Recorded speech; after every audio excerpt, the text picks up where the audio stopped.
floating through the sky, feeling so alive, above the clouds where dreams collide, drifting on the wind like a bird in flight.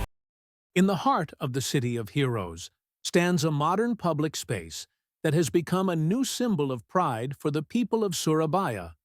This is Alun-Alun, Surabaya. Inaugurated in 2020, this square is not just a city park.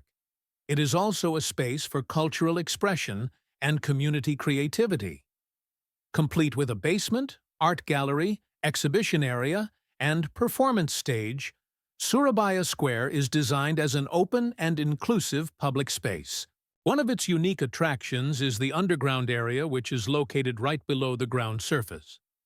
This is where visitors can enjoy art installations, historical photos of the city, and temporary exhibitions that change all the time. Surabaya Square is not only an open space, but also a living space. A place where residents and tourists can relax, learn history, and enjoy the creativity of the city.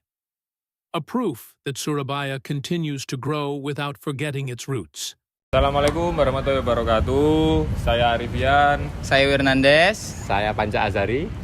Hari ini kita sedang berada di Balai Pemuda atau Alun-Alun Surabaya. Nah, jadi tujuan kita hari ini tuh mau mengobservasi, terus kita juga mau wawancara pihak-pihak terkait yang ada di Balai Pemuda atau Alun-Alun Kota Surabaya. Nah, kita juga pengen ngerti nih, kira-kira di kompleks Alun-Alun Kota Surabaya ini apakah udah banyak wisatawan mancanegara, terus perbandingannya bagaimana. Habis itu kita juga pengen mengobservasi lebih dalam lagi sih tentang Alun-Alun Kota Surabaya. Oke, berikut akan kami sajikan video evaluasi akhir semester tugas dari mata kuliah ini. Sekarang bersama dengan Pak Abdullah, staf dari Alun-Alun Kota Surabaya. Jadi mohon izin Bapak, saya Nandes. Saya mau bertanya beberapa pertanyaan aja Pak. Jadi yang pertama, kira-kira Alun-Alun Kota Surabaya atau Balai Pemuda ini mulai dibuka untuk umum itu sejak kapan? Jadi Alun-Alun Surabaya ini dibangun itu mulai tahun 2016 selesai 2019. Jadi dibukanya pada tahun 2020. 2020-an. Ya, sampai sekarang. Oh, gitu Pak. Terus yang kedua Bapak, kira-kira apakah ada kerjasama nggak Pak dengan influencer atau apapun misalnya mitra lain gitu untuk promosi alun-alun ini? Jadi gini, Alun-Alun Surabaya dan gedung Balai Pemuda ini kan ikut pemerintah kota di naungan dinas Dikbud Porapat, dikelola oleh UPTD Museum dan Gedung Seni Budaya. Jadi kalau ada event-event itu kalau ada penyewa melalui UPTD Mas. Oh. Jadi kalau untuk ke media, untuk ke medsos itu sudah ditangani oleh UPTD Dikbud Porapat lewat IG ya. Iya. Terus yang terakhir ini Bapak, Ya. kira-kira harapan atau rencana ke depan ini Bapak untuk meningkatkan daya tariknya alun-alun Kota Surabaya ini, apakah ada Bapak? Jadi tetap sih alun-alun dan gedung Balai Pemuda ini tetap untuk jadi peminat itu. Kalau untuk gedungnya itu banyak sekali untuk orang untuk sewa, untuk dari mahasiswa, umum juga untuk kegiatan wisuda atau kegiatan tugas akhir pameran. Jadi kalau untuk yang di alun-alun itu tetap Mas, untuk tetap ada semacam pameran. Jadi kalau tidak ada penyewa itu kita isi dengan acara pameran dari UPTD Museum dan Gedung Seni Budaya. Berarti istilahnya nggak sampai kosong untuk dibawa ya pasti, gitu. Pasti selalu akan ada pameran, iya, kegiatan gitu. Untuk biar pengunjung ke Surabaya ini tetap ada untuk bisa menikmati yang dipamerkan. Oh, baik begitu Oke. Bapak. Terima kasih banyak Mas, Bapak atas sama-sama. waktunya. Oke, Terima kasih Bapak. Oke, kami berada di Alun-Alun Surabaya. seperti yang terlihat, ini agak rame ya. Mungkin rame sekali karena ini juga weekend. Jadi kami akan menanyakan, mewawancarai beberapa pengunjung lokal di sini ya. Jadi mari kita lihat dulu di bawah. Sebelumnya bisa perkenalan diri, nama dan dari mana? Pegang. Perkenalkan, nama saya Wulan Nur Alia dari Cianjur, Jawa Barat. Perkenalkan, nama saya Resti, saya juga dari Cianjur, Jawa Barat. Jadi pertanyaan pertama adalah bagaimana pendapat Mbak Resti mengenai alun-alun Surabaya ini? Menurut saya, alun Surabaya ini ya emang bagus. Saya juga emang baru pertama kali ke sini.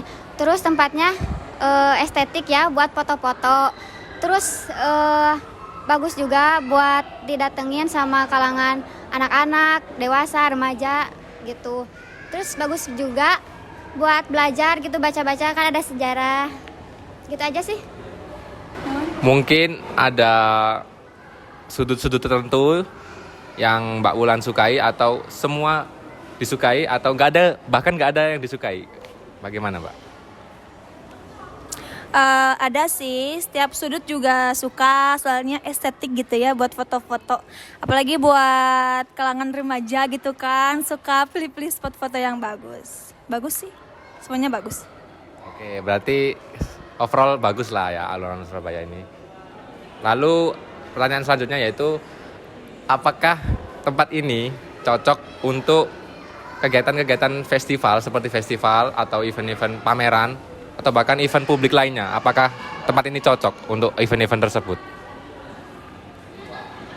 Cocok aja sih, karena biar lebih mengenalkan ini ke semua orang gitu. Cocok. Oke, terima kasih jawabannya dan terima kasih atas waktunya ya Mbak Wulan dan Mbak Resti. Baik, saya akan menanyakan pengunjung lokal selanjutnya, yaitu bisa perkenalan nama dan asalnya, Mbak. Perkenalkan, saya Debbie Saskia, asal saya dari Bengkulu tapi kuliah di Malang. Oh, dari Bengkulu. Saya akan menanyakan beberapa pertanyaan buat Mbaknya. Bagaimana pendapat Mbak mengenai alun-alun Surabaya ini? Menurut saya ya, untuk alun-alun Surabaya ini bagus, apalagi untuk kalangan muda seperti kita, Gen Z gitu kan. Mencari tahu tentang budaya-budaya atau tentang masa lampau gitu. Dan tempatnya cukup estetik juga Mbak ya buat foto-foto. Ya. Jadi cocok buat kalangan muda khususnya. Dan menurut saya juga cocok buat berbagai kalangan sih, karena ada anak-anak sama bapak-bapak, ibu-ibu juga. Lalu pertanyaan selanjutnya yaitu, apakah ada sudut tertentu yang Mbak sukai, mungkin yang terkesan estetik atau bahkan semuanya suka atau bahkan nggak ada yang suka? Semua tempatnya tuh estetik, tapi berhubung saya belum mengunjungi semuanya gitu, jadi masih mencari-cari di mana. Ya, mungkin setelah ini bisa explore dulu lah ya semua.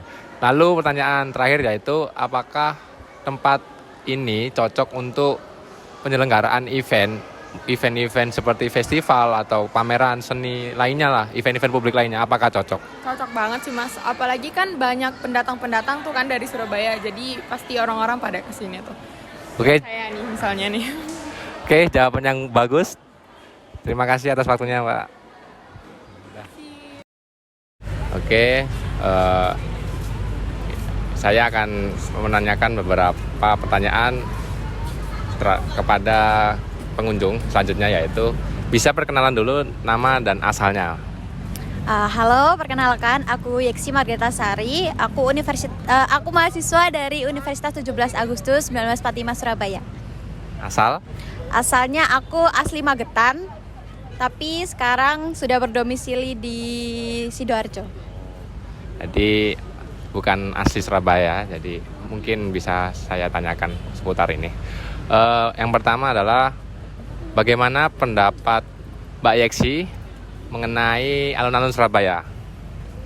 Kalau menurut pendapat aku sih, tempat ini tuh keren banget sih. Di Surabaya ada tempat sekeren ini, dimana dalam satu tempat kita bisa belajar tentang sejarah, habis itu kita bisa mengeksplor banyak tempat, ada banyak event-event juga yang diselenggarakan di sini. Jadi dalam satu tempat kita bisa mendapatkan banyak hal, bisa belajar sejarah, bisa sekalian lihat-lihat event kayak gitu sih Kak. Cocok buat date juga ya kelihatannya ya. Ya bisa apa ya itu sejarah date atau apa? Dan cocok buat berbagai kalangan ya Pak. Iya. Ada anak-anak, ada orang dewasa, ada bapak-bapak, ibu-ibu. Lalu pertanyaan berikutnya adalah apakah ada sudut-sudut tertentu yang mungkin Mbaknya sukai dari alun-alun Surabaya ini? Kalau aku pribadi sih di alun-alun Surabaya ini tempat favoritnya ada di museum yang di basement. Karena kalau aku masuk museum itu langsung vibes-nya itu kerasa banget gitu. Tergantung pameran apa yang sedang diselenggarakan. Kalau waktu itu aku masuk sih kayak sejarah-sejarah gitu apa ya? Tentang Historinya Surabaya. iya itu historinya Surabaya dan juga ditampilkan juga kayak film-film kayak gitu. Nah itu vibes-nya tuh kerasa banget dan bagus banget sih. Oke, mungkin itu ya sudut yang disukai Mbak Yeksi karena mungkin cocok buat dirinya.